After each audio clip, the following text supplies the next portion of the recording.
Hello बच्चों, let's read the question. The question is arrange the following electromagnetic radiations per quantum in the order of increasing energy. तो हमें क्या करना है, जो blue light, yellow light, X-ray और radio waves हैं, इनको हमें एनर्जी के इंक्रीजिंग ऑर्डर में क्या करना है, लगाना है।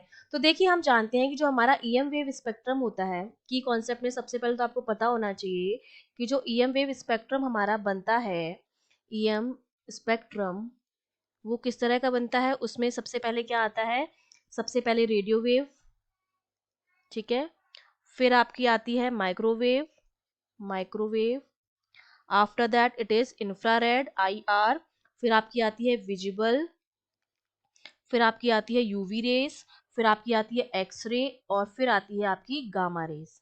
ठीक है, तो यहाँ पर गामा की जो फ्रीक्वेंसी होती है, वो फ्रीक्वेंसी जो होती है इस तरह से बढ़ रही है, फ्रीक्वेंसी जो हो रही है वो क्या हो रही है, इंक्रीज हो रही है इस ऑर्डर में, और वेवलेंथ जो है वो इंक्रीज हो रही है इस तरह से, लैम्डा जो है वो इंक्रीज हो रहा है इस ऑर्डर में। ठीक है, तो इसका मतलब गामा रे की फ्रीक्वेंसी जो है वो सबसे ज्यादा है और रेडियो वेव की फ्रीक्वेंसी सबसे कम है। ठीक है, अब हम जानते हैं कि हमारी जो एनर्जी होती है E इक्वल्स टू वो क्या होती है, एच न्यू, जहां पर एच तो हमारा क्या हो गया, प्लांक कांस्टेंट हो गया है। ठीक है, प्लांक्स कांस्टेंट, तो इसका मतलब E मेरा आ गया है प्रोपोर्शनल टू फ्रीक्वेंसी, तो जिसकी फ्रीक्वेंसी ज्यादा होगी उसकी एनर्जी भी ज्यादा होगी। तो हमें ऑप्शन में एक तो एक्सरे दे रखा है, तो एक्सरे की फ्रीक्वेंसी, गामा दे नहीं रखा, तो सबसे ज्यादा फ्रीक्वेंसी कितनी होगी, एक्सरे की होगी, और एक्सरे है मेरा सी नंबर पे, तो सी की एनर्जी भी सबसे ज्यादा होगी। ठीक है, एक्सरे की। अब हमें दे रखा है रेडियो वेव, रेडियो वेव की फ्रीक्वेंसी सबसे कम है, तो रेडियो वेव आएगा सबसे लास्ट में। ठीक है, सबसे ज्यादा एनर्जी किसकी हो गई, इसकी, क्योंकि इसकी फ्रीक्वेंसी बहुत ज्यादा है। ठीक है, अब हम देखेंगे ब्लू और येलो लाइट, वो हमारी दोनों किस में आती है, विजुअल में आती हैं, जो हम बनाते हैं बेव ग्योर, बेव ग्योर। ठीक है, अब यहाँ पर क्या होता है, रेड इस तरह से फ्रीक्वेंसी जो होती है इस ऑर्डर में, फ्रीक्वेंसी जो होती है वो क्या होती है, डिक्रीज होती है। इसका मतलब रेड की फ्रीक्वेंसी सबसे कम है और वायलेट की फ्रीक्वेंसी जो है सबसे ज्यादा है।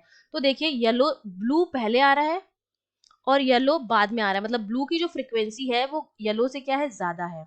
Frequency of blue is greater than frequency of yellow, ये हमें पता चल रहा है। तो एनर्जी जो होगी वो ब्लू की ज्यादा होगी और ग्रीन की कम होगी, तो इसका मतलब पहले तो ए आएगा मेरे पास जो ब्लू लाइट है, फिर आपके पास कौन सी आ जाएगी, येलो लाइट, जो मेरा बी है।